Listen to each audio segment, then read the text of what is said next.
What's up everybody, Wisdom StarCraft here, and I'm very excited to bring to you today a replay from the most recent IEM tournament. This one's going to be between E.G. Jaedong down here in the bottom left corner. Great Zerg player, I'll talk more about him in just a second. And up in the top left corner, Liquid HerO, great Protoss player. I'm actually a big fan of both these players. EG, of course, a very well-known StarCraft player. Had some great matches versus Flash back in the Broodboard days. Now, I know they say Flash is the god of the StarCraft universe, but I think Jaedong's very close. He's very close to that. He's definitely the runner-up in case Flash ever isn't Gosu anymore. Although I think Jaedong's been having a lot more success, compared to Flash as of late anyway, but not to count Flash out though. But and up here in the top left, it's gonna be Liquid HerO. Liquid HerO is a very great Protoss player too. He's from Korea, as is Jaedong. I believe in the past, HerO, he just won DreamHack tournament, or maybe not just one, but I know he's won like one or two of those in the past. I can't remember all the other tournaments. Jaedong, of course, has a whole bunch of tournaments under his belt. I know he's won. He's come in second place plenty of times, I know, as well. I remember watching that back when he kind of first started coming into the StarCraft 2 scene. He would place second, which was really great. I mean, as long as placing second's a really good thing. Anyway, back to the game. It looks like Protoss. Looks like HerO here is going to be going for Forge Fast Expand. Fairly easy Forge Fast Expand on this map, and I want to go ahead and hide this. I don't like to know the length, although I already know it now, but that's okay. I still don't know who wins because I don't preview the replays before I watch them because I enjoy this. And wow, hold the phone. It actually looks like HerO's going to be going for a pylon here, but Jaedong's going to scout this out right away. And wow, kind of just in the straight refusal. He's going to go ahead and wall that in. Is he going to cancel? And he didn't cancel. He's going to put the photon cannon here. I will say he's committing a lot to this cannon rush. Sure, Jaedong's losing a little bit of mining time, but I don't think this is going to be worth it. The spine crawler is already going up. I think if Jaedong hadn't have seen that pylon, then yeah, obviously this probably would have been very devastating. But I don't know why Liquid HerO is so persistent with this.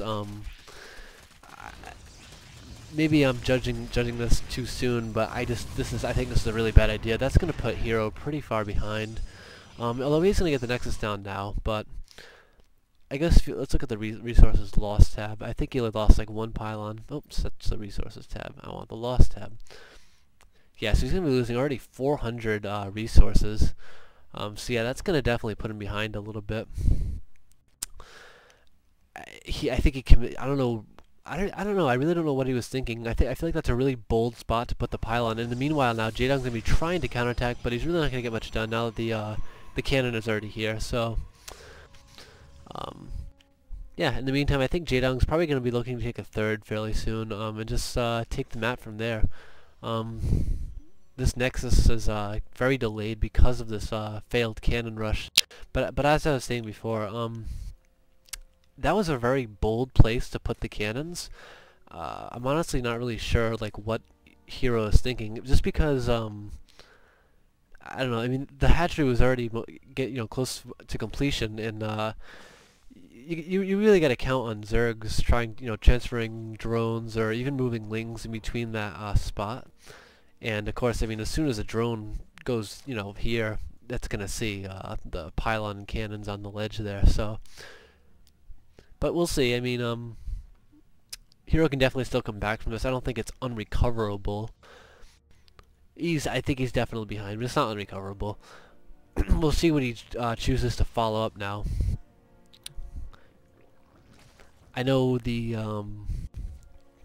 2-base Immortal all-in has been very popular as of late. Although that's always been a pretty popular build. I think for a while it kind of fell out of the loop. Like, people didn't do it every game or anything like that, but I don't think it ever really was a bad strategy necessarily. But I know as of lately it's been fairly popular. So we'll see if that's what he chooses to follow up with. And it's actually going to be dropping to the Stargate in the main here. And I don't believe this was scouted yet, so oops, that put me onto Jaedong's vision. So it's going to be showing everything Jaedong's selecting. Of course, so fast. But no, he didn't scout that out yet, though. So, but he is moving the Overlord in here, and he's going to see that very soon. I imagine this is going to be for some harassing, maybe a few oracles, stuff like that. In the meantime, Jaedong's going to be securing his third. A little late, maybe, but no, it's a pretty good time, I suppose. I could have been a few minutes earlier. I mean, typically you see it go up around 5 minutes-ish, but that's okay. But honestly, better play it safe than sorry. Gonna be keeping a few lings on the outside of HerO's base here, just to make sure nothing sneaks out, nothing goes unseen. He'll know when HerO takes his third base, and this Overlord is gonna fall. He's being tickled to death by the sentry here, tickle cannons.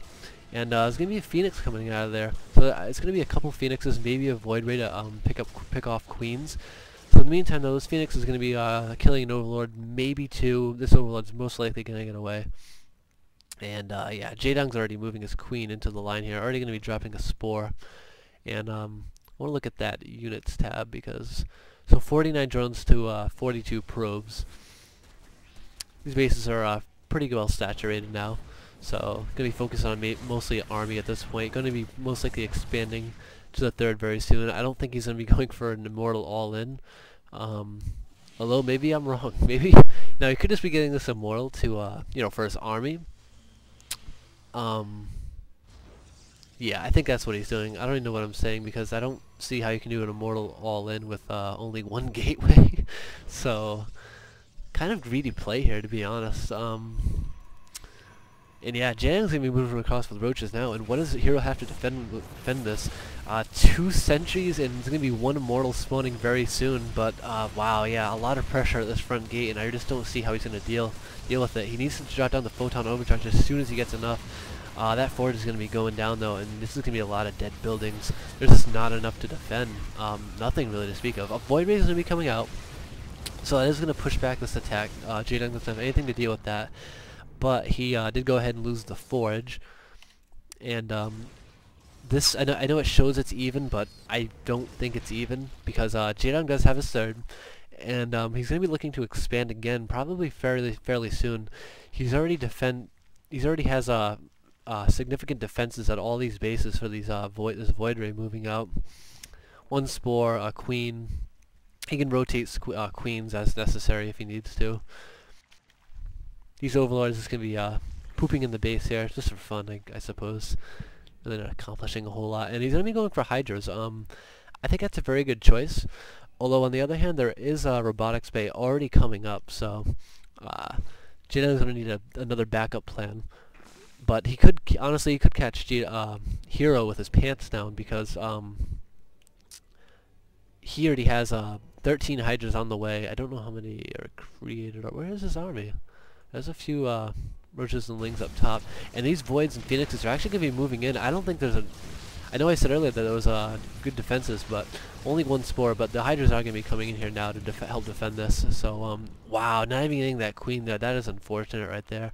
Going to be losing that Phoenix essentially for nothing. And yeah, this Overseer is seeing pretty much everything. Hold on, I want to look at the vision here. Yeah, so he was seeing that too.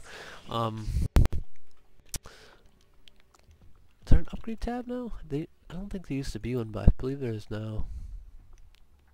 Upgrades, there we go. So G.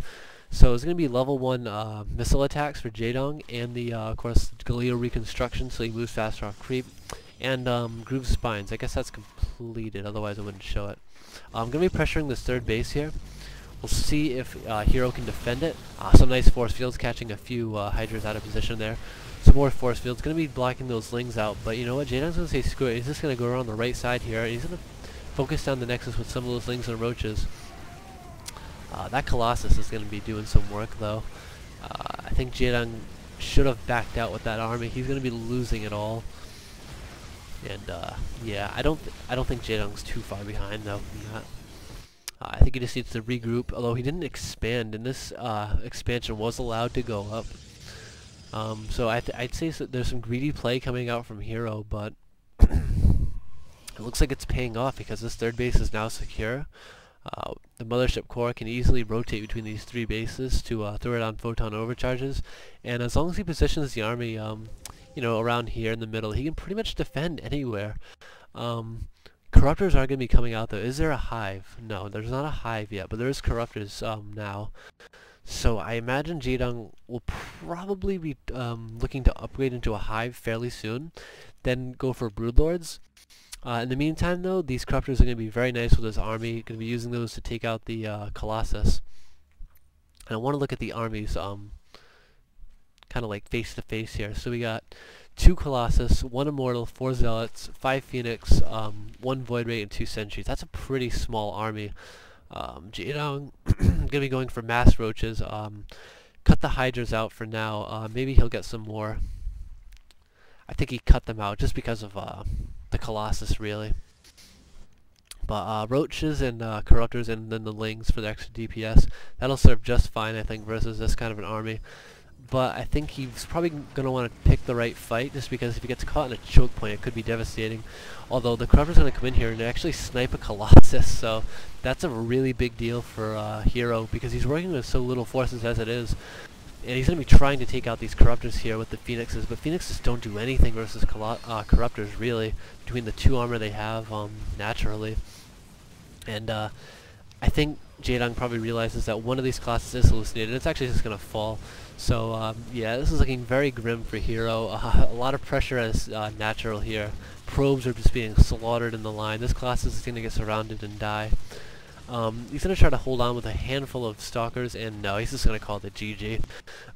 So yeah, that was a pretty solid game number 1. I think where it really ended was honestly right back here with that failed cannon rush. I think that really put HerO behind, and from there I think he tried to catch up by playing with a very greedy style, going for, I don't know, 2 different tech paths at once. I just don't think, yeah, I'm not sure if it was recoverable for him. I know I said I thought it was earlier, but I was kind of trying to give the benefit of the doubt to HerO. But anyway, guys, that's going to be it for this game. I'm going to cast the rest of the series between Jaedong and HerO, and I'm going to cast the other final games too, and maybe some from before.